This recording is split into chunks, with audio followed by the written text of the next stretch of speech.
Hey everybody, welcome to another episode of All at War. On this episode, we are going to continue with our alien theme that we've had over one episode before this. No, we've done two. We've done two, that's right. We do one about a year ago. Yeah. And we're going to be talking about, it's also a biography, a little bit of biography about an individual by the name of Kyle Odem. So, what were you going to say? Nothing, go ahead. Oh, if you've never heard of him, it's pretty interesting, and it's got a pretty cool storyline, and so, you got anything you want to add to that? No. All right, well then, that's good. Sit back, grab a coffee, and enjoy.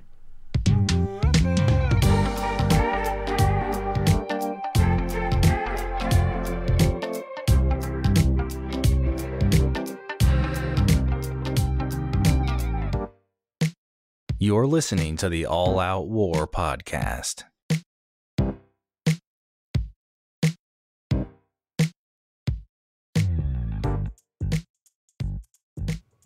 What's going on, everybody?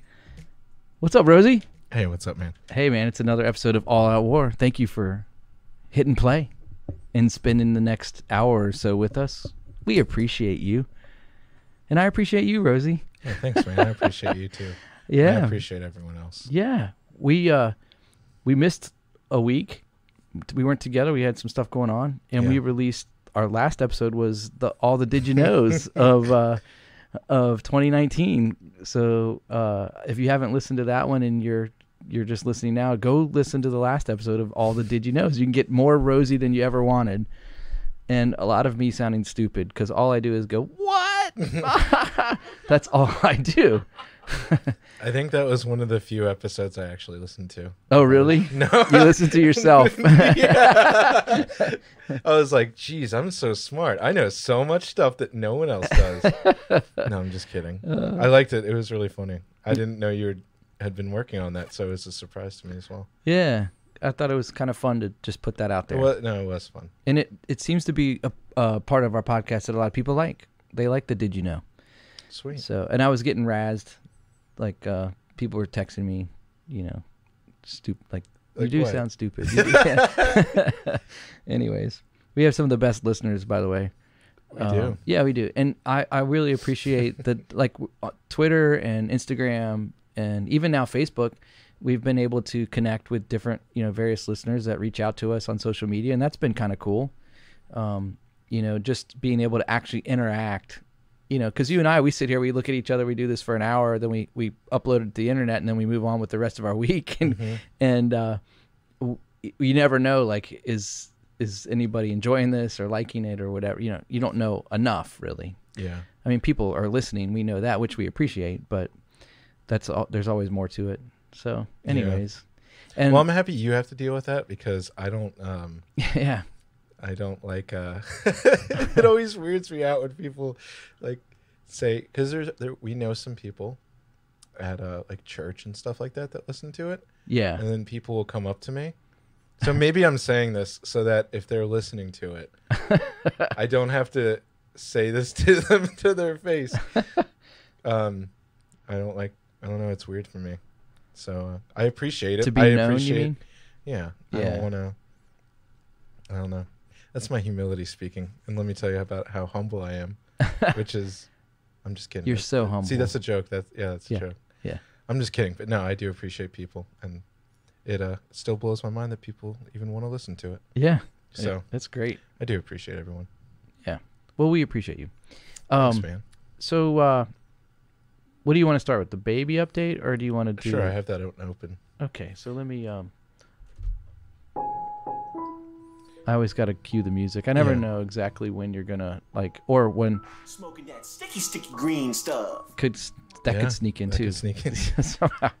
You shouldn't be. How about this? We're pretty close to the end of having a baby. We're very close. Which means we can get back to smoking that sticky green stuff. Well, we don't smoke No, that. I know. Nor do we endorse it. No. Stop. I'm just kidding. Okay, let me say. You're gonna get me in trouble with my mom. She listens to this podcast. My mom listens to this podcast too. So we're 30 weeks pregnant, and this. It's 30. I thought we were 34. What did I just? Didn't I just say? You said 30. Oh, I meant to say 34. Thank That's you. what it says right here. All right, I'm here to correct you. Thanks. 34 weeks pregnant. Yes. Baby is part of the pineapple pals, as we would say. It is it's the size of a pineapple, so it is been inducted. Did you just say the pineapple pals? I like that. So it says our that. baby is That's baby closes her eyes when she snoozes and opens them when she's awake, so it can help her. She's getting a sleep schedule. Our baby. good baby. Do you like that I'm saying she? Yes, I do like that. That's because that's what it says here. Because she is a she. It is. So it has thick, waxy, cheesy coating on the skin. It's like Doritos. A Dorito pineapple baby. A Dorito pineapple baby. That's what it says. Waxy, cheesy coating. It's called a vernix. It says begins to thicken this week, and the baby's then going to shed that skin, the cheesy layer. The next couple Sounds weeks. like a new Taco Bell item or something. Yeah. Cheesy The Vernix. Cheesy layer Vernix. Get it now. Taco Bell. Bing. I would The bell. if they brought back the Chihuahua. Oh, I You like remember? the Chihuahua. Yo quiero Taco Bell. You quiero. I took like 7 years of Spanish. Can you tell that? Maybe I'd eat a vernix. That's disgusting. Hey, people, elites like baby stuff. So Yeah, just saying. There you go. yeah, you might be into like a whole like little sub-market delicatessen for the elites. Yeah. So it says I'll take a what's it called, a Varnex? Vernix. Vernix. I'll take a Vernex with a side of adrenochrome, please. Yeah. So it says the baby's growing. You can see body parts like little hands and feet pushing on the belly. So you can Yeah. actually see that. That's incredible. Yeah. So we're still in the 8th month of our pregnancy. 1 month to go. I'm not going to go into what happens if it's gender, but the gender stuff is happening now. All right. So if it's a boy, it's becoming a boy. It's deciding. It is deciding. And there you go. 5 1/4 pounds, 18 inches. You know what I got to say about that? Smoking that sticky green stuff. Vernex. Vernix. All right. Yeah. Dude, so that's our baby update. That's baby update. We're very close. 34. We're about, what, 4 weeks away? Yeah. 6 weeks away? It says, yeah, a month. We're So, Yeah. 38 weeks, yeah. I thought it was 40 weeks when the babies were born, but is it I don't 38? know. Never had a baby. Yeah. All right. What do you know, man? Tell me Oh, what you hey. know. So do you remember hearing about the Spanish influenza that killed like 1/4 of the population of the earth? No, I didn't. Really? What year was that? 1918. 1918. Yeah. It killed 25% of the I earth. don't remember. I'm just making up stuff. Oh. No, but it was like a really big thing. The Spanish influenza killed a lot of people. Yeah. And so it's named Spanish influenza. It's because it says, although inaccurate, historians believe the name came from the lack of media censure in Spain when the disease hit. So the Spanish were the only ones that actually talked about it. Oh. The Spanish media. So it's named the Spanish influenza. Yeah. Actually started in Kansas. And the government covered it up. So we hit it, and they hit talked it. about it. Yes. Fake news. And so this is interesting. So it says, so here you go. It is estimated that disease killed between 16 and 30 million people worldwide, right? Yeah. Responsible for 675,000 deaths in the U.S. alone. And here's the crazy thing. So this is right around, time of the World War II coming, to Yeah. an end and everything. Yeah. Spanish influenza was responsible for twice the number of casualties, both killed and wounded, of the United States in World War I. Wow. So 323,000 people died in World War I, Americans. Double that. The Spanish influenza killed Twice the amount. as many soldiers on the battlefield than actually died Yeah. in armed conflict. Wow. That's amazing. And the government covered it up. Wow. So there you go. blame it on the Spanish. So if you ever think the government would have your best interests at heart and not try to cover up something that's killing millions of people worldwide, they did it. Dude, that was a timely, did you know? Yes. Especially with this week, because the coronavirus is now loose in China, and like an entire, at this point in the, when we're recording this, it's like an entire town, like city has been like quarantined. Yeah. I love the meme. Did the two memes? The one that said like it's like the coronavirus, and it says the perfect side is Lyme disease, coronavirus with a side of Lyme disease or something. And then what was the other one?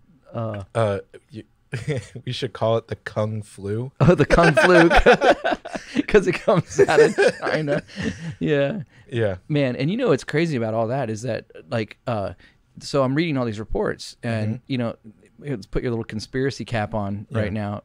I'm reading all these reports about how this Bill Gates Foundation, they did a study in December on this particular coronavirus, and it was applied for a patent back in 2015, but then it was assigned to them in 2019. And an antidote, right? That's what they're working on, an antidote, right? Now they're working on the vaccine for it, but what do they patent? They patent the actual the virus, yeah, because it's not it's been mutated. It came out of snakes and bats and that kind of stuff, and they wanted to see if it could infect humans and what it would do if it did infect humans, and they did determine that it came out of this facility, this biomedical facility in the same province where it started, the Wuhan province or whatever it's called. I don't know how to. The Wuhan clan. Oh, that's Wu-Tang Clan. Never mind. Sorry, different. No, it's like there's still nothing to mess with. Yeah. I mean, so and then if you just go on YouTube, you can see like Chinese people that are putting up their own YouTube things, and they're like, it doesn't matter. It can be transmitted through the mucus in your eyes, and it's not just coughing or blood or whatever. So the media is not given the full right. extent. Yeah, I think there's more to it. And what's crazy is, so back in December when the Bill Gates Foundation did this study on the effects and the spreading and all that, they estimated that 60 million people would die just from this virus outbreak in a course of 3 months. Wow. 60 million people in 3 months. That's a lot of people in 3 months. That's more than the Spanish flu. Sorry. Yeah, Spanish fly. That'll make help. Isn't that the aphrodisiac? Yeah, it is. Yeah, that's how. I said that on purpose. Yeah. Anybody that's like over 40 knows that, because it was like a big deal back in the 80s. You buy them at like truck stops. Yeah, you buy them in a truck stop bathroom. Yeah, but actually, if that all sounds like, what? Bill Gates, why would he care about that? Right. We did a whole episode on population control. Exactly. By the globalists. And right. I don't know if I said anything about this, but I was talking to a friend who works for a government entity. I'm trying to think of how I can say it. A government entity that does a lot of work in Africa, and this person worked alongside the Bill and Melinda Gates Foundation. Oh, wow. And I'm trying to be as,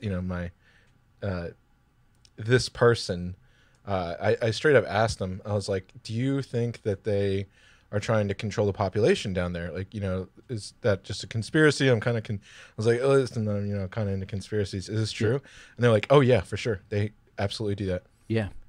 And 100%. they told me a bunch of like really crazy ways that they do it, like in the open.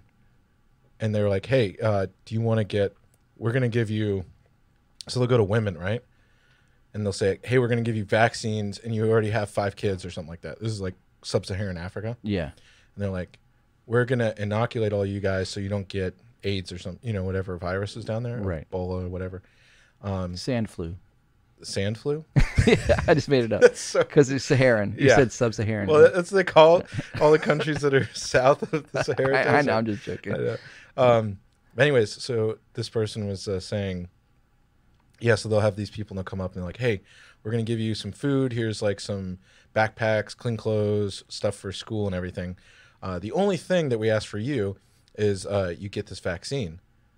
And they're like, okay, yeah, sure, of course, we'll give. And they give them the vaccine, and it makes the women not be able to have any more kids. To sterilize them. Yeah. So they actually are doing sterilization. Wow. For sterilization. Yeah. So that's a real thing, and the Bill Gates Foundation is part of it. And they've talked. Bill Gates has come out and said we need to lower the population of the world by so much stuff, and they happen to go to the most people, the places that are most easily to where they're having a lot of kids. Yeah, and cut down there. So, by the way, that's episode 16 of our podcast. That was a while ago. Yeah, okay. It was a while ago, and it's part of our Brave New World series. Yeah, and there is one. You should probably pair that one with, if you haven't listened to it yet, you should probably pair that one with our Origins of Globalism, which is episode 7. Okay, because they all tie in together. It's all part of the globalist agenda. Yeah, they want to control the population so that they can control the masses, and if they can control the masses, then they've got all the money and control, and that's just how they can work it. They want one world order and all. So if we're gonna rise up, ties into that. Yeah. Yeah. If we're gonna rise up, we should do it now. Yeah. No, don't say that. Don't. FBI government that's listening. We are not telling anyone to rise up anywhere. Obey the local laws. Our podcast is called All Out War. But it's rhetorical. It's ironic. It's a joke. I'm a pacifist. You let me down, Rosie. Yeah. I didn't even go to the gun rally. No, you didn't. No, I didn't. But you did go to the March for Life. Yeah. Which was cool. It was cool. Yeah. All right. All right. You want to get into our episode this week? Sure. All right. We've already spent enough time not talking about it. I know. So if you're still listening, thank you. We're going to talk about a guy by the name of Kyle Odem. Yes. And this is going to tie in with one of our more recent podcasts on aliens. We did one on aliens, and we did another one on alien abductions just a few weeks ago. And so Kyle Odem, his whole story, this is just a crazy story. Yeah. And it's kind of like we're doing like basically, I guess you could call it like a biography series, because we did one on Jack Parsons, and we've got a couple more in the wings. And so this could fall under that biography series. Maybe I'll retitle them or something. But here, I'll just read the first part of this real quick, and then I'm going to Okay, well, how about you set this up that this is... So, how about before you do that? Yeah. You're going to read from a manifesto that he wrote. Right. Okay. So this is Kyle, in his own words, describing who he is. And what happened. Yeah. And we're going to get into it more, but just this is the guy. So Kyle Odem. Who is Kyle Odem? Let's answer that question. It says, born and raised in North Idaho, grew up in a loving family, joined the Marine Corps after high school, developed an interest in science, went to school for a degree in biochemistry, won numerous scholarships and awards, graduated magna cum laude, then got invited to a prestigious university to work on genetics. Check my personal documents. As you can see, I'm pretty smart. I'm also 100% sane, 0% crazy. Yes. That is the opening paragraph to his manifesto, which sounds incredible. Yeah. I love the fact that he says 100% sane and 0% crazy. Yeah. And he also cites that he is highly intelligent. Yeah. So what happened to this guy? Why are we talking about Kyle Odem? Is he just some random guy? Pretty interesting, actually, because he shot a pastor. Oh, great. 6 times. Okay. And so let me just read this news story to kind of give you guys some stuff. It says, at around 2 p.m. on March 6, 2016, Pastor Tim Remington was talking to his son on the phone while walking to his car in Cure d'Allen, I don't know, some French word, some French words. He was in Idaho. Okay. And he was in the parking lot of his church called the Altar Church. That's the name of his church. So while he was walking to his car, 2 p.m., March 6, 2016, a gunman opened fire, striking the then 55-year-old 6 times in the head and the back before he ran in his 2004 Honda Accord and drove off.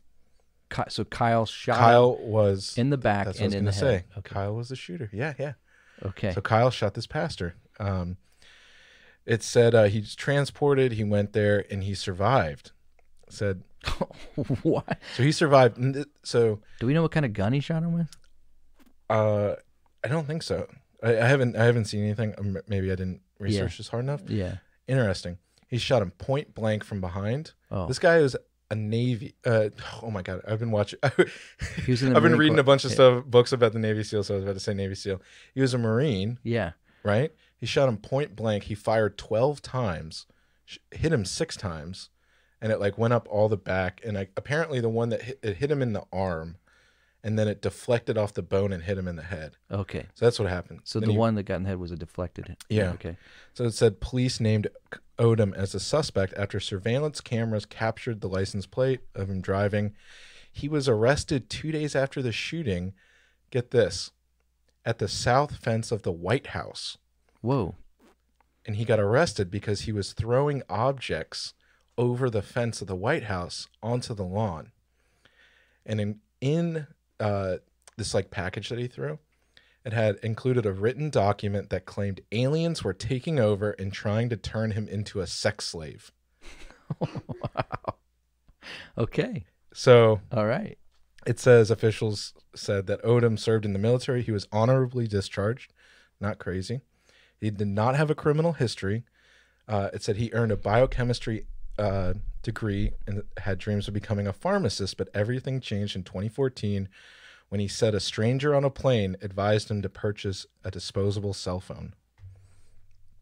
So that's from this thing. It said he pled guilty to aggravated battery with a firearm. He was sentenced to 25 years in prison. In October 2018, he appealed, claiming that his sentencing was excessive. That was rejected. And then he Got sent back into got jail. sent back to jail. Yeah. And What year did all that happen? I was 2016. 26. Okay. So that's when it happened. So he's been in jail. It'll be 4 years. Yeah. This year. So Did the pastor that he shot? yeah, All right, so they got a sermon right here 3 months after the attack. And so this is kind of interesting as well. So the pastor preached 3 months after he was attacked. And it says here, so the day he was shot was the day after he gave an invocation at Texas Senator Ted Cruz's rally. Oh wow. So When he was running for president. yeah, back in 2016. Yeah. So that's kind of the setup. So he shot this guy in Idaho, and basically got on a plane immediately. And I've read this from other sources as well. I'll try to fill in the blanks a little bit. Yeah. Shot the pastor, immediately got on an airplane, and it said during this time, and this is how they actually helped catch him again. He updated his Facebook page to a picture because in this package that he threw over the White House. White House lawn, which Yeah. you can't do, so Right. you're immediately going to get arrested. Right. Yeah. And he, I'm pretty sure he admitted everything. And so he fled Idaho, hopped on an airplane immediately. He updated his Facebook profile picture to a picture that's in the manifesto of these aliens that he drew. And he wrote on a Facebook status, "I just shot Tim Remington, blah, blah, blah. He's an alien and all this stuff. I was told to do this." On his Facebook page, he writes that. And he also added, he sent 50 Facebook friend requests during that time. Just a little piece of information. And so then he gets arrested, and it's not very hard to convince So him. all right. So what I just read about I'm 100% sane, 0% crazy. Yes. Everything you just said would point to crazy. We haven't even read the manifesto yet. I know. So But well, it would seem that he... is crazy. Well, I don't know. How about... I think... Off of the Well, what about- introduction that you've given, I would say absolutely insane, certifiably insane. You 50 what friend about this? What if I requests- said this? What if I said this? What if? People that write manifestos, Yeah. they aren't crazy. People that write diaries are. So if it's a manifesto, you know they're And real. Frank wrote a diary. Was she insane? No. Oh, maybe. I don't know. Well, No, I you know don't she know. wasn't I don't gay. know. No, she wasn't. That was made up. Yeah. Yeah. By Ellen DeGeneres. If you listen to, Was that one? Yeah, that was on. Anyways, so that's the story. This guy, That's shot. insane. And so the story fills in more. Well, I love how you started us off here. Yes. We have a pastor who's been shot, who's been accused of being an alien. Yes. 6 Well, times. we don't know that yet. No, you Oh, said did I that. read that? You Okay, said that. You okay, said okay. that the aliens told him that he was an alien. Yeah. That's why he shot him. And then you have a guy that goes to the White House who, Kyle goes to the White House, throws stuff over the fence. Yeah, in the package it had like a USB drive. Mm-hmm. And so when we are reading the manifesto, Yeah. when he says, check my personal documents, Yeah. he actually includes like In his manifesto. his transcripts, his college, his Oh. pedigree and everything like that. Yeah. So, Yeah, I guess. he's trying. I guess. He's not hiding. Right? No, he's not. Yeah, yeah. So that's the story. And so I thought it'd be interesting to read through the manifesto. Yeah, let's do it. Because this is Crazy. it's interesting. It's crazy. I'm just calling it crazy. All right, and then maybe it'll change my mind throughout the episode. Okay. Yeah. All right. All right. So You want me to continue on a little bit? yeah, how about you read the next section? All right. Why did he do it? That's the question. My life was ruined by an intelligent species of amphibian humanoids from Mars. I wish I was joking. Keep reading. Okay, Kyle. They were here long before we ever existed. Their technology is millions of years more advanced than ours. I've seen them do things that defy all comprehension. They have massive breeding stocks of humans, which they breed and control from birth. They use these humans in live vicarious... Hold on a second. I'm going to start laughing again. You know what? I don't know why aliens make me laugh. I don't know why this happens. All right. They have massive breeding stock of humans, which they breed and control from birth. They use these humans to live vicarious lives among us. They appear to be completely normal because they are good at imitating human behavior. See Martian technology for an explanation on this. I guess that'll be something else. The actual Martians live deep underground here and inside the moon. They take control of wild human beings and use them as sex slaves. Don't believe me? Ask President Obama to take a lie detector test on this one. Okay. They tried to take me, but they were unable to control my mind. They've been following me ever since. I tried everything to get my life back. I begged, I bargained, and I threatened. Everything I tried to do was sabotaged. I attempted suicide twice, but they stopped me both times. My last resort was to take actions that would bring this to the public's attention. All right. Next, it goes into his story. Would you like to read that? Yeah, sure. Okay. You okay? Yeah, I'm fine. I might laugh a little, but I'll be okay. You shouldn't laugh at Well, what's crazy is we know what's going on here. Yeah. So go ahead. I was going to say, yeah, if anyone, they mentioned something that is kind of talked about in the Bible, maybe a little bit. A little Nephilim. Breeding. Yeah, the breeding and the different, yeah. Yeah. Check out the books of Enoch. Yeah. Anyways, so my story, spring 2014, Moscow, Idaho. Everything started while I was at the University of Idaho. Spring 2014 was my final semester, and I was taking a heavy course load. See transcript. I was very stressed due to the intensity of my schedule, so I searched for a way to cope. I discovered meditation, which seemed to help, so it became part of my daily routine. Now, do you see why there's some reasons I picked this stuff? Opening doors. Interesting. Yeah, okay. Yeah. I hope people picked up on that. As I learned more about meditation, I became interested in consciousness and our ability to affect it. I kept working on my meditation techniques and began achieving extreme states of consciousness. This continued until I encountered another being through meditation.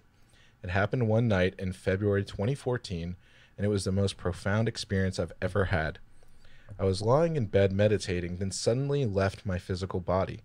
I entered a space that was completely dark and had no awareness of my physical boundaries or orientation. I felt very peaceful there until a blue light began to approach me.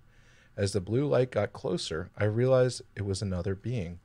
Once I was in the being's presence, I felt an immediate sense of wrongdoing.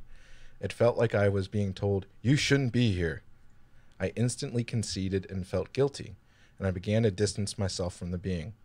This had an impact on them, and they seemed to change their mind about me. The moment I began to distance myself from the being, I became overwhelmed by a feeling I can only describe as unconditional love.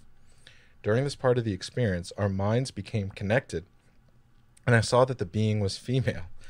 I then began to feel the most euphoric, comforting, and blissful feelings I have ever felt. It was extremely powerful and life-altering. Next thing I knew, I woke up. I had tears in my eyes, and I couldn't get out of bed. I felt a profound sense of loss, like I had just lost someone close to me. It was very painful. A few minutes later, this experience left my mind against my will, and I went about my day. After that, I had no urge to meditate at all. Every time I even thought about meditation, the thought was stripped from my mind. When I finally did try meditating again, I was unable to achieve anything. I didn't think much of it at the time, but I knew it wasn't going to improve.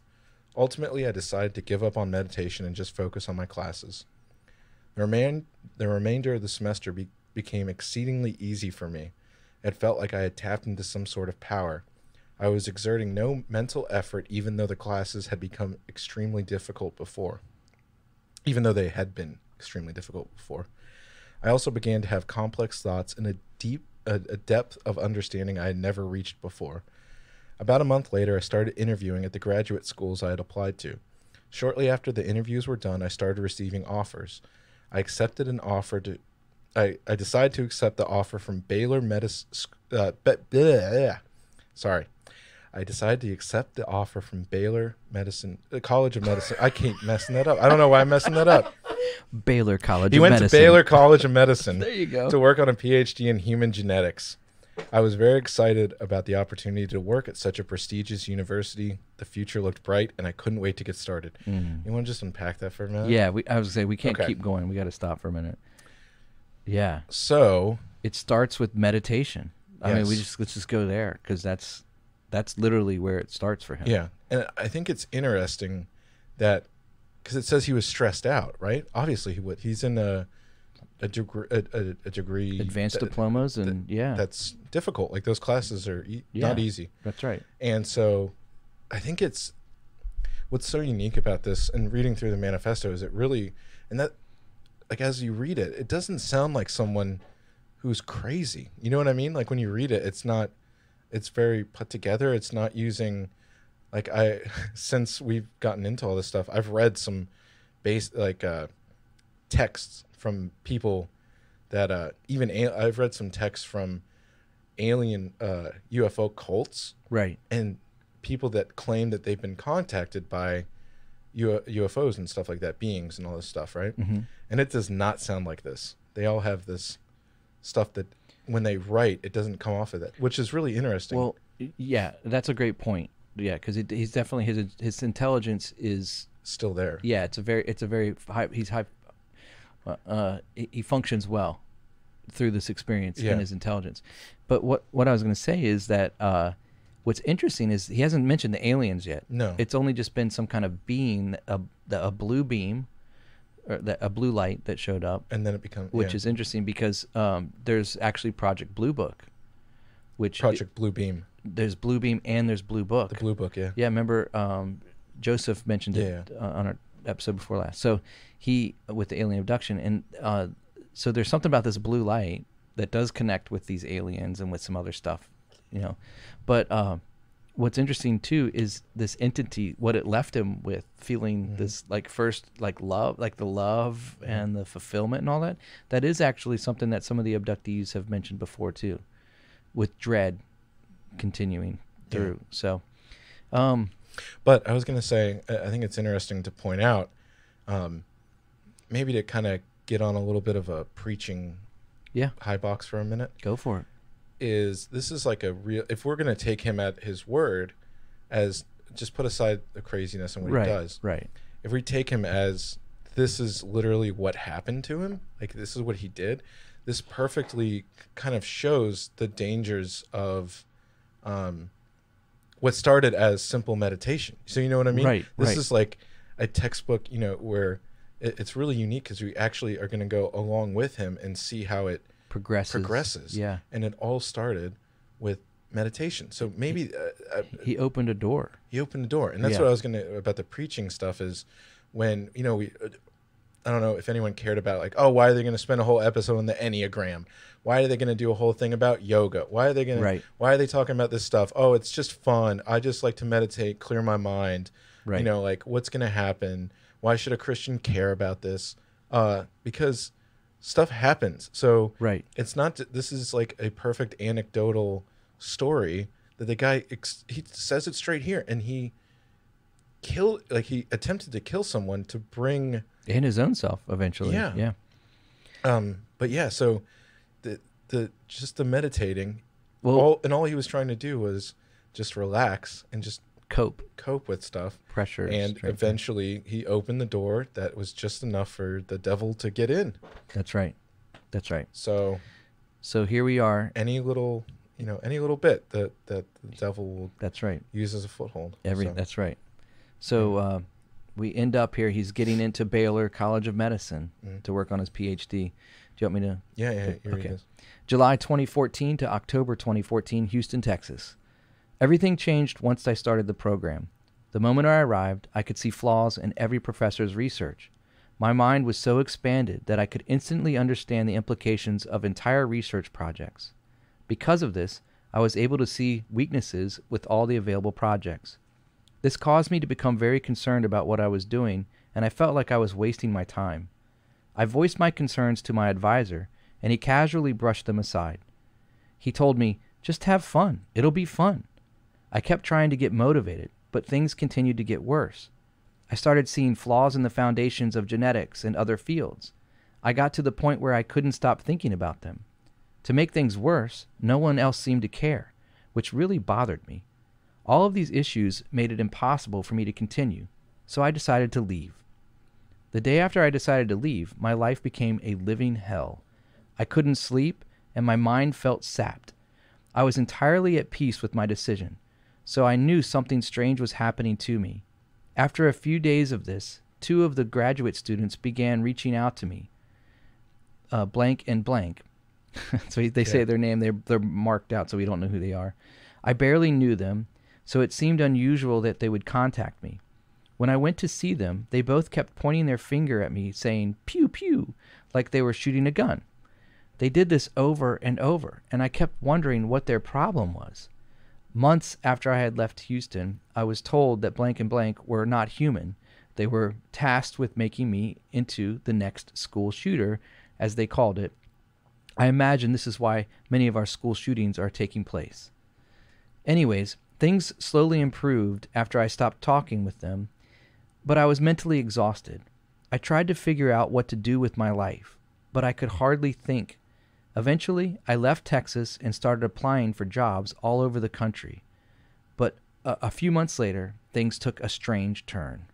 Do you want me to continue? Yeah. Or would you like to? So it's just kind of, he drops out. He's seeing flaws in everything. Yeah. He has this expanded mind, supposedly, after the same experience. So this one experience has really changed him dramatically. Yeah. I wonder how valid those things are that he saw those flaws are, if they're real, or if his professors agreed with him, or if they just... That's an interesting point. Like if he... like I'd love to interview, Yeah. like find out, like, hey, did like did Kyle... what's your theory? And then all of a sudden he says something, and then a professor would say, "Oh yeah, that's like valid." Yeah. Yeah. So I mean, you think if they thought it was valid, that he would excel up to the, become like a teacher's assistant or something. But you know what's interesting is so he has this profound spiritual experience, and actually, I don't want to throw people under the bus, but it seems no, I won't say it that way. It's like he's so when people connect with this spiritual thing, like everything on earth just feels so like fake, stupid, not worthwhile. Lesser you know than. what I mean? It's less than. And yeah. So I was gonna say it's like an interesting thing that you said the term before that I liked it is was it like too heavenly minded for earthly good or something like that? Yeah, yeah. And so I'd say maybe it's that kind of thinking is watch out for people like that. Maybe use some discernment if all of a sudden people are having a spiritual experience and then all of a sudden completely drop off from earth. Especially if it's not a spiritual experience that we would consider orthodox in traditional belief that is Christian. Yeah, but I was going to say it's interesting that you see, like Christians continue to do stuff, and maybe they'll get more. When new believers, all of a sudden they're the Christian version of extreme. Like the zealousness of where they're like telling everyone, they're walking up to everyone, and this isn't my thing, so I don't do it. So I apologize if this is your thing, but you see like new Christians where they're talking to everybody. Do you know about Jesus? And they're like, hey man, I'm just trying to get on the bus. You know what I mean? Like that kind of thing. But it is interesting that like in the Eastern people like that, there's a lot of, everyone, they go follow these yogis and, sell all their belongings and stuff like that. So it's interesting. I was just thinking about that it seems to be a... Well, what's interesting about what you just said, and I was kind of thinking about it as you were talking, people that get spiritually enlightened in yoga and through the New Age methods versus someone who gets spiritually enlightened through regeneration through Christianity, being born again. The Christian person wants everyone to have what he has or what they have. They really just want them to experience what they've experienced out of genuine, like this is real and it's amazing. Yeah. It seems like people in the New Age, they just really care about themselves. Yeah. It just keeps turning more inward. Yeah. And they would love it if you could experience that, but they don't really want to, like, their mission isn't to put you on a path to try and find it. It's for them to find their own enlightenment and reach. And maybe I'm wrong because I don't do New Age or yoga, and I don't know a ton of people that do, but maybe I'm wrong, but that's kind of how I'm seeing it. So, interesting. You want me to keep reading a little bit? Yeah, sure. This next section is long, so just go for as long as I can. Okay. Look at me. All right. October 2014 to August 2015, CDA, Idaho. In spring of 2015, I finally secured an interview with a food company. I thought I was about to get something going with my life, but I was wrong. I couldn't sleep at all the night before my interview. I literally stayed awake the entire night, which had never happened to me before. I looked unrecognizable in the mirror the next morning, and my mind felt sapped, worse than it had when I was in Houston. Needless to say, the interview didn't go well. I couldn't think, and I had extreme difficulty with normal conversation. After the interview was over, I suddenly felt fine and looked perfectly normal. I slept great that night, and then made my way to the airport the next morning. This is where the story gets weird. On the plane ride back home, my seat was taken. I asked the flight attendant, and she directed me to a new seat. Once I sat down, an older gentleman in front of me kept glancing back until he got my attention. As he kept looking back, my head began to hurt and tingle. The moment my head began to hurt, his lips curled up into this evil-looking smile. The pain and tingling in my head continued for the rest of the flight, and it got more intense as time went on. Every time I felt it, the man would start taking notes in a notepad. About halfway through the flight, someone else in front of me held up a newspaper that said psychic reading for like 5 minutes straight, and it was blatantly obvious that they were doing something to me, but I didn't know what. Once we landed, the older gentleman kept showing me his track phone as if to say, "Get one of these." I had applied to several government agencies before this happened, so I thought this might be their way of contacting me. Out of curiosity, I decided to go buy a track phone. I checked it every day to see if anyone had messaged or called. About a month later, I got a text message from a man named John Padula. He invited me to come to church at the altar. It seemed like a strange place to be recruiting for government jobs, but I went anyway. After I got there and went inside, something felt very wrong. I felt as if my life was in danger, and I became so uncomfortable, I had to leave. A couple of days later, I started receiving text messages from Tim Remington. At first, they were innocuous Bible messages, but then he started threatening me. He sent messages talking about their power and other things. He did this all through Bible verses so it would not look suspicious. I ignored everything until he sent one final text message. He simply said, "Angels." I thought nothing of it until helicopters started flying around my house all day and night. At this point, I knew I was in trouble. I knew I needed to contact them, so I made an appointment to meet John Padula for coffee. Little did I know he had no intention of meeting me. After making the appointment to meet John, something very bizarre happened. I received the most unnatural, I'm not sure, it's blacked out, I've ever had. Okay. It felt like, okay. Maybe we should skip this. I didn't know what was happening. Do you know what it, I haven't read this, so I don't know. I'm reading it for the first time. So do you know what it is? It looks like he might have had an orgasm or something. Yeah, he's getting an erection. Okay. Oh, I had the most unnatural erection I've ever had. This is why we're explicit, kids. It felt like someone was manually pumping blood into my unit. I don't know how else to describe it. Immediately after that, a song began playing in my mind. The lyrics went, "Sister, sister, he's just a plaything. We want to make him stay up all night." I had never heard this song before, and I had no idea what it meant. I tried to ignore it and kept searching for jobs. A few minutes later, the song quit playing. Nothing else happened until I tried to go to sleep that night. As soon as I got into bed, the song started again. I'm so scared to keep reading because I don't know what's going to happen right now. "Sister, sister, he's just a plaything. We want to make him stay up all night." As it turned out, they weren't kidding. I got literally 0 minutes of sleep that night. Every time I started to drift off, I was woken up violently, and then the song would play. You want me to take over? Please. Okay. When the sun came up, I gave up on trying to sleep and got out of bed. I was relieved at first because the song had quit playing. I thought the torture was over until a voice entered my mind. The voice said, "You're going to be uncomfortable. All you have to do is breathe." I sat there wondering what this meant until the voice spoke again. It told me I was going to be, quote, be sacrificed like Jesus and get beheaded. This threw me into a complete panic. My heart started racing and I started to have a mental breakdown. Yeah, go figure, I would. A few minutes later, some man knocked on my door. I answered and he gave me a pamphlet talking about the sacrifice of Jesus. Yeah. My mind started racing out of control and I became completely delirious. I thought for sure I was going to die. My thoughts shifted to my family, and all I could think about was seeing them again. They were in Albuquerque at the time, and I decided to buy a one-way ticket there. When I reached the Spokane airport, my panic subsided. Everything was fine until I got on the plane to Albuquerque. I sat next to this huge man who kept telling me, telepathically, that he was going to crash the plane.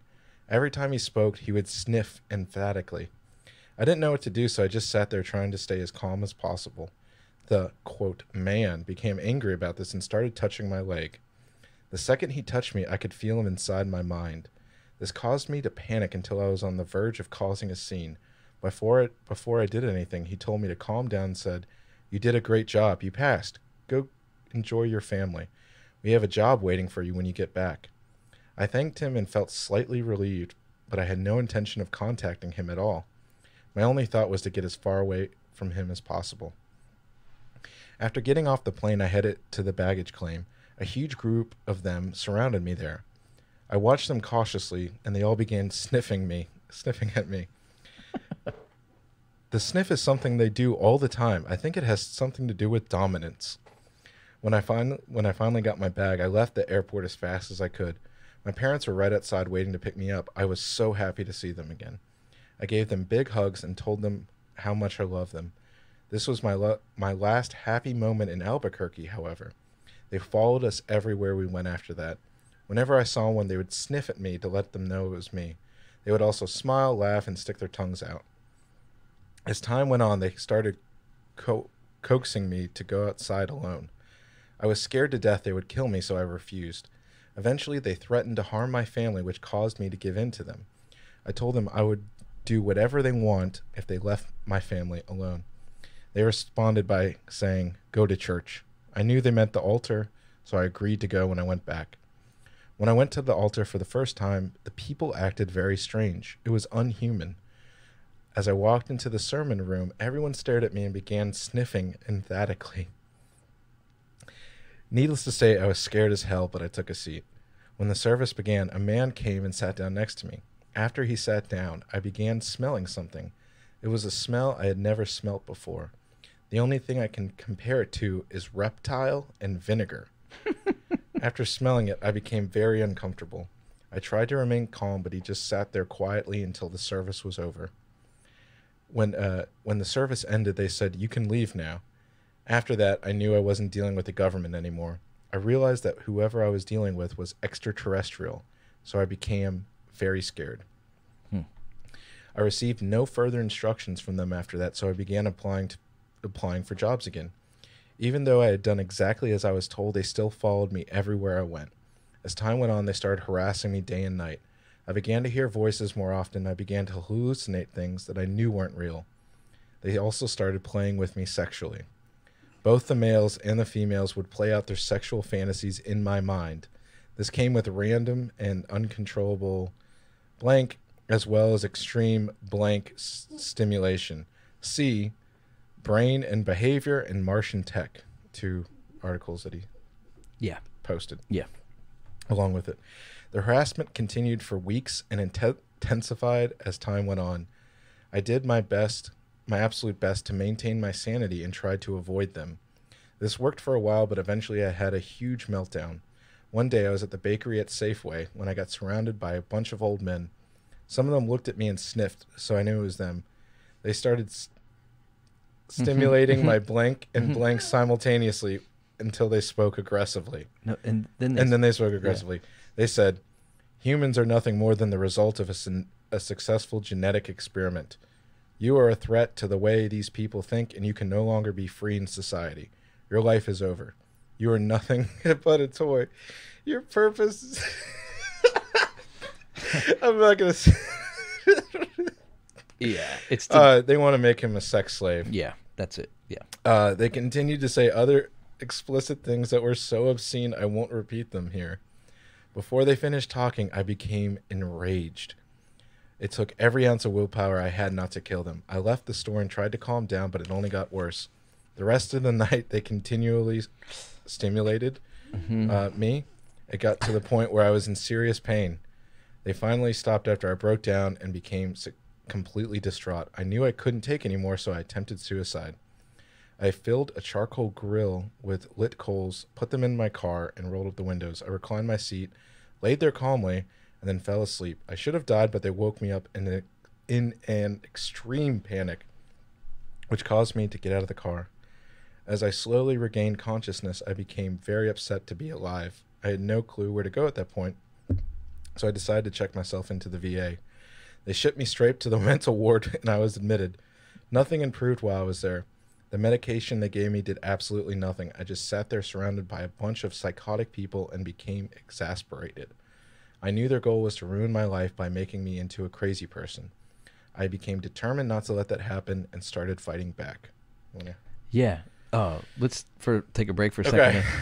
So I've moved away from my original synopsis of he is crazy. Yeah. And it's perfect time to talk about this. I think it's more than, it's certainly, and we've already discussed this, but it's a spiritual issue. Yeah. I think he's, in my synopsis, and maybe, I'll just throw this out there, maybe it'll expand more, but I think he's being spiritually harassed by demons. Yeah. I think it's demonic forces.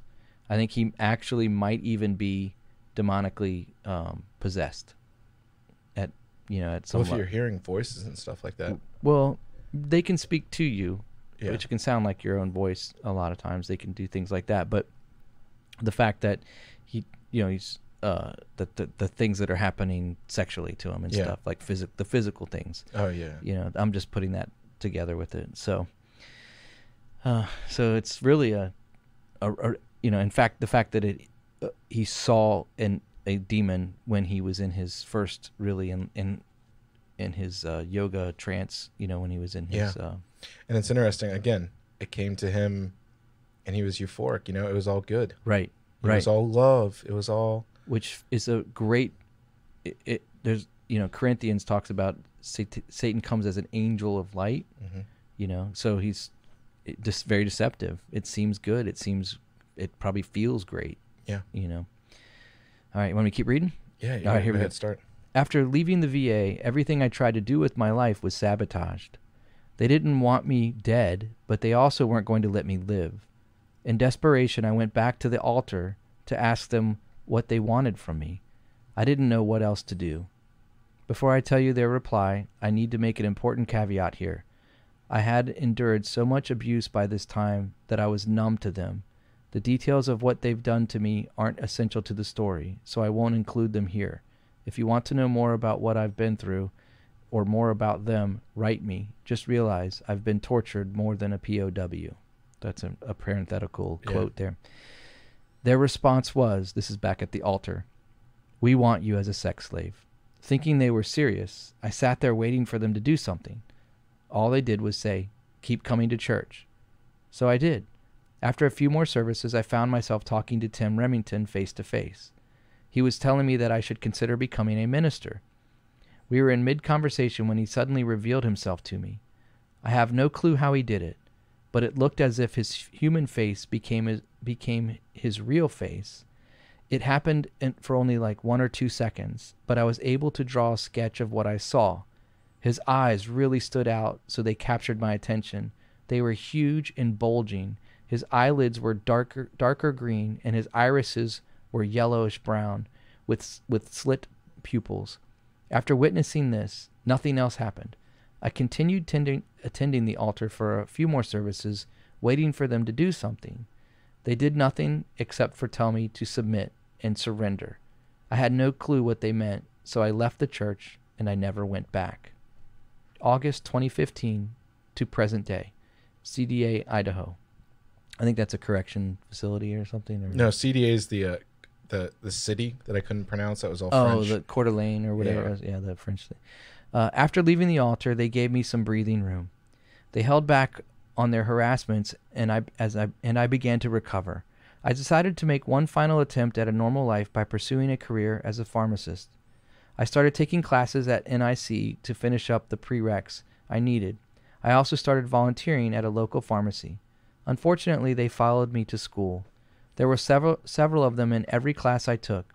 They made it impossible for me to study, and they continuously harassed me, especially while I took tests. Even with all of this going on, I still somehow managed to get an A in AP during the fall semester.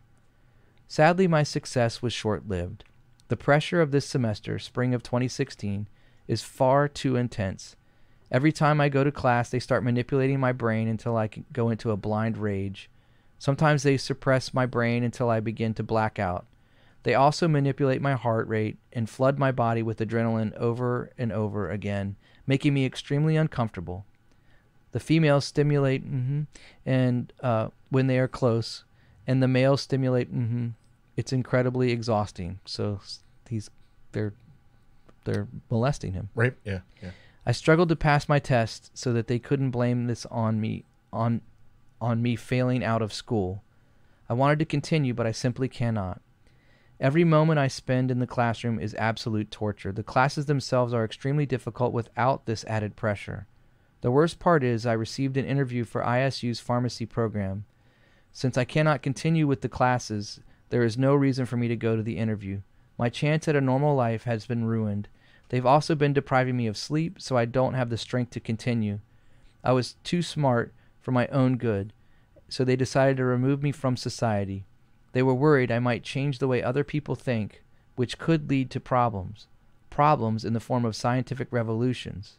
If we get much smarter as a species, we are going to become a threat to their existence.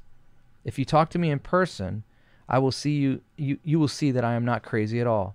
The Martians are just so good at hiding in plain sight that no one would know they exist until they revealed themselves. They are able to fool us so well that what I'm saying sounds impossible. However, they are 100% real. Realize their technology is millions of years more advanced than ours. Think about that for a second. Think about the advancement we have made in the last 100 years. Once you've done that, try to imagine what millions of years of technology would look like. The president is well aware of them. which is why I wrote him a personal letter. I hope he does something about it. I have done nothing wrong to deserve what's happened to me. I tried literally everything to find a job, and they sabotaged me at every corner. Initially, I thought the right thing to do was kill myself after attempting suicide twice. It became clear they weren't going to let me die easy. My last resort was to take actions to bring this to public attention. I hope something good comes from it. Just realize that I'm a good person and I'm completely innocent. Also realize that the people I killed are not what you think. Read The Martian Technology to understand. Wow. So he killed... Just read a little bit. Yeah, it's almost done. To make it very clear, Tim and John were not wild human beings. Wild humans equal normal people like you and I. Tim and John equal minds that were controlled from birth by Martians. It's hard to imagine, I know. Nonetheless, it's all true. Why would I give up a career as a pharmacist to do this? I left out many details from my story, and I wanted to write only the most critical events in order to make it coherent. If you want to know more, like how I discovered there are multiple species of them, feel free to write me. So that's his manifesto. Yeah, there's some more. So he goes into a Q&A, which answers some more questions. Okay. That I think are interesting. Well, let's just... Okay. Before I like to stop between this. So I just want to give like an overview of like what these quote unquote Martians are doing. I'm going to just call them entities from now on. But so they're stimulating him sexually. They're molesting him sexually. They're torturing his mind. Yeah. They're physically messing with his physiological, like his adrenal and his heart rate and all that kind of stuff. They're exhausting him with not letting him sleep. It's just an absolute torture. Yeah, and it said for the job interview, he didn't recognize himself in the mirror going into it, and then afterwards he did. So there's some... That's why I think there's a possession situation happening here. Now, and he did kill... Evidently, he killed 2 people. No, he didn't. Oh, he didn't? He was going to. He wrote this before. Oh, okay. So this is before. Yeah. So I don't know the whole story. I'm learning this as the listeners are as well. Maybe. Maybe not. All right. You want to do the Q&A real quick? Sure. Or do you have anything you want to add to that? No. Yeah, it's a good summary. Okay. Q&A. Why would aliens hide in a church? Same reason terrorists hide in mosques. If you're doing very bad things and you want to avoid getting caught, you will put up a front to make yourself look like a good person. How do you know about their technology? I have seen them use it and they talk to me about it. This was how I learned about their breeding stock of remote control humans. Physically, their humans are no different than us. They just lack a mind of their own. Why would they tell you so much? They value me because I'm smart. They were also very confident they could take control of my mind. Turns out they couldn't. Anyways, in the interim, some of us developed a personal relationship. They are very arrogant, so they told me much more than they should have. This allowed me to understand some of the things they can do. What else have you seen? I have seen them make things appear out of nowhere. One time I was sitting on a couch and a dollar bill appeared on my lap. Another time, while driving, they made a brown bag appear in my passenger seat. They used random, unsuspecting items so no one would think anything of it. I was alone both times this happened. I'm pretty sure they can pop in and out of this dimension based on other things I've seen. I'm also pretty sure they can overlap our reality with an alternate dimension. I say this because I've gone into stores where I know the employees and suddenly there are all new employees I've never seen before. Some of the other things I've seen are so strange I literally cannot describe them. This all makes sense though. Their technology is millions of years ahead of us, so it should be incomprehensible to us. Why did they target you? They started following me after I encountered the being through meditation. Boom. There you I don't go. know what I was going to say. Once again. Since my mind was so expanded from the experience, they deemed me a threat to the rest of society. They thought I could change the way people think, so they decided to remove me from society.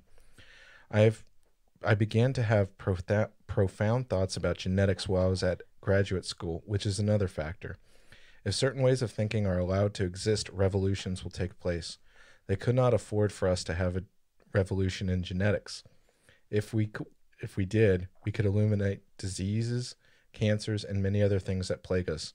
They need us to remain ignorant and continue struggling otherwise we would become a threat to them. Hmm. So here's the letter to the president. Okay. So it says, this will not make sense unless you were the president or one of his close friends. If this doesn't pertain to you, please ignore it. So let's see if maybe we can make sense of it. All right. Well, I mean, we're not. I know why he wrote that, though. We're not the president, and we're not any of his close friends, But he's on the inside, the know with the alien reptile things. Mr. President, I want to thank you for your service to this country. Yeah, Barack Obama. Okay. Sacrifice for this country. Yeah, sacrifice for this country. Yeah, okay. I'm just going to say that. He really is crazy if he thought Barack Obama did sacrifice anything for this country. Yeah, okay. Yeah. Sorry. It's very upsetting to hear you talk about the things they do to you. Why do you let them? I suppose you have no other choice. I've been struggling with them myself for over a year now. I had nothing to lose, so I chose this instead. I could never tolerate that much abuse. I hope you don't take any of their threats too seriously. Everything is a game to them. Realize they consider the entire human race a plaything, including you. They brag to me about what they do to you. I'm sure you already know, but he doesn't love you. Their brains don't even work that way. I don't know you personally, but they've shown me a lot about you. You're an amazing person. Again, clearly mentally ill. Right. Or Satan.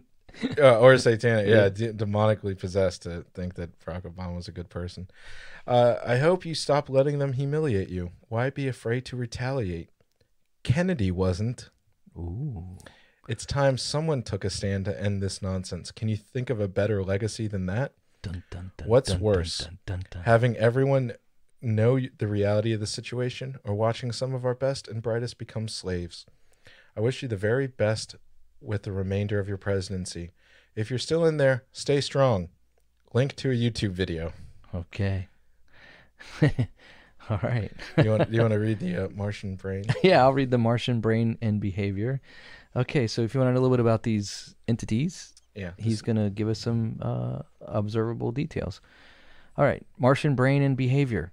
I've observed their behavior for almost a year now. Consequently, I've been able to make several deductions about them. The first deduction is based on their primary characteristics, which include, number 1, they're hypersexual, number 2, they're hyperaggressive, number 3, they're fearful and paranoid. In the human brain, the amygdala, the amygdala is responsible for all of these characteristics. Therefore, Martians must have an analogous structure, and it must be greatly enlarged. The morphology of their brain is also markedly different than ours. I know this because I've seen what the amphibian humanoids look like. The males are extremely aggressive. In their society, there is only one thing, and that is power. Whoever is the smartest, biggest, and strongest wins. One time I was talking to a young male who kept trying to intimidate or scare me. He saw that I was still confident in myself and immediately became discouraged. He stopped what he was doing, and he said, "You think you're better than me," then hung his head, and he walked away. I told him that wasn't true, but he wouldn't listen.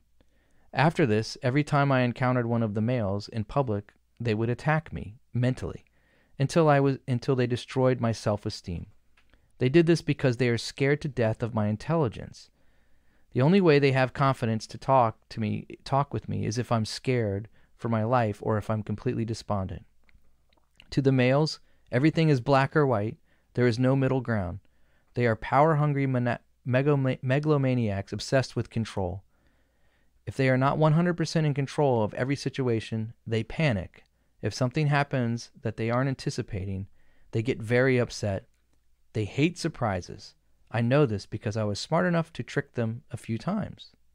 To recap, the males are megalomaniacal, obsessed with sex, extremely aggressive, fearful and paranoid, power-hungry, obsessed with control. Sound familiar? Who else do you know that has these characteristics? Donald Trump? Wait, no, he didn't say that. If you answered God from the Bible, you are correct. Oh, my word. Martians are responsible for the God myth. Martians may have created humans, as they claimed, but they are certainly not gods themselves. They are just another intelligent species that evolved on a neighboring planet. There is no God. There is no heaven. There is no hell. Earth is as close to heaven as we will ever get, and we're letting the Martians ruin it. They're going to destroy Earth just like they destroyed Mars if we let them. Our survival rests in their hands for the time being. So that's it. That is the confirming statement to me right there that they're demonic. Denying God, denying existence of God, denying the divinely revealed truth that God is real, heaven is real, hell is real. Mm-hmm. They all exist. Man, these pictures that they have too of the of the aliens. Maybe I'll put them on our Instagram. That's what I was thinking. Yeah. Yeah. Maybe I'll screenshot these and put them on the Instagram so that people can see them. Yeah. Oh, all right. Oh, and then he's got a list of noteworthy Martians. Yeah. No, you'd be surprised. These are individuals that he believes are. Dude, this is crazy. This is, man. I wonder if anyone who is experiencing deliverance ministry, that's someone who's able to assist in bringing someone through demonic oppression and possession into freedom, mm-hmm. if they've ever reached out to this guy. Because it says here on the list, he has U.S. senators, U.S. House of Representatives, and Israeli leadership. Yeah. Why Israeli leadership out of all of these things? Right? Mm-hmm. Why? Well, who are God's chosen people? Right? Israel, his nation that he has set apart. Right? Isn't that interesting that if this is a demonic possession, which I believe it is, or oppression at least, at the very least, it's an oppression, that it would taint his mind to single out Israel. And it's the longest list, too, by the way, of all the people. Yeah. Oh, man. I don't know a lot of these people that are on the list. He says every single prime minister since 1948. Yeah. Which is when they became, recognized by the UN as a nation. Yeah. Wow. Dude, that's crazy. That's crazy. I started off thinking this guy, Kyle Odem, is certified nutcase. Yeah. He just didn't have, the elevator didn't go to the top floor. He's a few sandwiches short of a picnic. And then as we read through, it just became pretty clear to me that this is a spiritual entity, and he's had a spiritual experience that was demonically influenced and fueled and then taken advantage of. He's probably so in tune from that. He probably opened his spirit up so much in the meditation that it kind of stayed in tune with the spirit realm, and they just had free access once it like was propped open and stayed open. Yeah. So, man, that's crazy. Yeah. Gosh. We will put these pictures that he drew of what he saw when the guy's face changed, his buddy at the altar church. So what do we know about the altar church? Do you know anything else about them? No, I didn't look into them. It'd be interesting to know a little bit about them, if they have any statements on this. I'm sure they have a statement that they've made publicly. Yeah. I remember him forgiving him. The pastor for shooting him. That's incredible right there. Yeah. Yeah. Dude, this is a pretty crazy story. Yeah. And, so this is just, like, I wish that when we had Joseph on from the alien abduction episode that we did a few weeks ago, that we could have gotten him to share some of his stories. That would have been really great. Like he knew, like through his interviews, because he's literally interviewed hundreds of, alien abductees, I should say. And I would love to know if there's any of them that are similar to these things. Like if the face description or some of the experiences that he had with like the, molestation stuff. Cause I know I've heard. Yeah. That's a common thing. Yeah. So, and I wonder he did say that. He said it's extremely common. Yeah. Yeah, he did. That's right. I wonder what would happen if Kyle would have, like, in Jesus' name, rebuked some of these aggressive male, entities. If it had been like, hey, you know what? In Jesus' name, you need to leave right now. Yeah. If they would probably have to submit. They would submit. They'd have to submit. Yeah. It's interesting. Maybe Tim Remington is an alien if he survived. I'm just kidding. No, but clearly, I mean, God even just thinking of that, God protected the other guy. Because, again, he's a Marine, so he's, knows how to fire a firearm. At least, even if he went through basic training, I don't know if he was actually deployed, right, anything like that. But basic training, you shoot. Yeah. And you have to be proficient at shooting. So if you're walking up on, you have to jump on a guy from behind. Right. And you shoot 12 times and you only hit him 6 times. Like, that's like standing, you're on a boat. Right. And you're trying to shoot the water. Mm-hmm. And you miss 6 times. Right, yeah. You know what I mean? 12, yeah. The Lord had his hand on those absolutely. bullets. And one of them hit his head. Yeah. Went into his head. Right. So I wonder if Kyle's still in prison right now. Yeah. I wonder if, hey Kyle, if you somehow hear this, I'm serious. If somehow you hear this, I just want you to give your life to Jesus Christ and call out on him to set you free from this torment. In the name of Jesus, all of these things must flee. It's the truth. Yeah. I mean, you were willing to try meditation. Call out on Jesus, right? Yeah. Yeah. And I will go back to a news article, though, that says this. He has, Odem has since undergone counseling and treatment for mental illness, and he has apologized for his actions, and he stated that he hoped the pastor makes a full recovery. So, again, that's, interesting to most crazy people stick with it. You know what I mean? Like, if you think of prolific. Yeah, they don't changed. Yeah. So maybe somebody did get maybe he did. Yeah. Maybe in all those sermons, something went through. Maybe some prison chaplain has been able to talk to him. Yeah. I don't know. So there you go. That is the story of Kyle Odem and Pastor Tim Remington. There you go. That's right. And we will put these pictures on our Instagram. If you don't follow us on Instagram, then go follow us on Instagram, and you can simply find us at our handle is All Out War Podcast, just one word, All Out War Podcast. And so I'll put these on our Instagram page, and I'll put them on our Twitter too, which is AOWcast, right? Mm-hmm. Yeah, AOWcast, yeah. So you can go there, and whatever goes on Instagram goes to Facebook. So if you follow us on Facebook, you'll get there. Who goes on Facebook anymore? I miss Facebook. The elderly, the boomers. Yeah. Facebook is the boomers. You like Facebook? I prefer Facebook over Instagram. I don't understand how you people use Instagram. I love Instagram. I've loved it from the start. Always have. Yeah. It's just. Oh my. I don't get TikTok. I have a TikTok. We don't have a TikTok as the podcast, but. You have a TikTok. I've never used it before. I don't understand it. It's like Vine 2.0. I don't even know what Vine is. Vine was back in the mid 2000s, I guess, where it was like a YouTube but shorts, and you could only do like 30-second videos or something like that. Wasn't it 4 seconds? It was like 5 minutes, 6 6 seconds. Yeah, I knew it was short. I never had a Vine, but I watched them and stuff. Oh. And it was mostly like just stupid stuff. Yeah. Like the dumb stuff that's funny.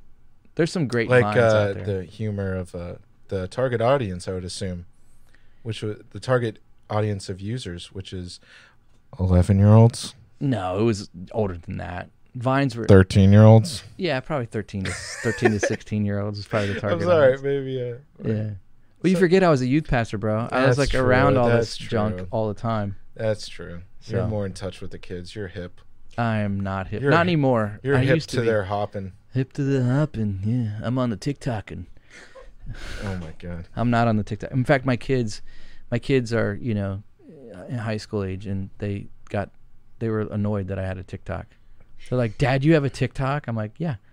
And they're like, "What do you watch?" I'm like, "I don't know. I don't even know what I'm watching anymore. I just open it up and things start playing. I don't know. I've never even done a post. Like I haven't done a TikTok post. Oh. Because I'm that way. Yeah. But I'm there. I'm where the hip kids are on the TikTok. Get on the TikTok, Rosie. No, I have too many books to read. Come on, man. I ain't got time for that. I got books waste your life, dude. They're no fun. Books are boring. Get on the TikTok train, bro. I'm such an old man. Dude, if I had my way, I'd have well, I do. I read a lot. I love reading. Yeah. It's my favorite thing. I just picked up like 50 new books today. Gosh, 50. Public library. Oh, yeah. I love when those happen. Yeah. Filled a bag for $20. I got they said bring it back. So many books, so they're like, if you can fit it in a bag and carry it out. What kind of bag do you bring? Like 20. A duffel bag? They bring you like a little those like not super flimsy. They're like the bags you get at like Giant for like when you but like the nicer ones you pay like a buck for. They're like plastic or whatever. Yeah, those vinyl or whatever. Yeah, and I filled that thing up. It was overflowing. Nice. It was like an architectural masterpiece. You were doing Tetris on that bad boy, getting those books in there. And she looked at me and she said, "That is the most impressive one that we've seen all day." Nice. You're really trying to get all those books. I'm like, yeah, I only got $20. That's awesome. So yeah, I just picked up a whole bunch of books. Yeah. Cool, man. Got a couple first editions. Awesome. Yeah. So all right, Ben. You keep TikToking and I will fill my head with useful knowledge. Oh, right. And a lot of unuseful knowledge that doesn't matter. Yeah, I know. All right, bro. All right. Hey, thanks for listening, guys. Yeah. And we will catch you next time on All Out War. See ya. Stay hydrated. There you go. There you go.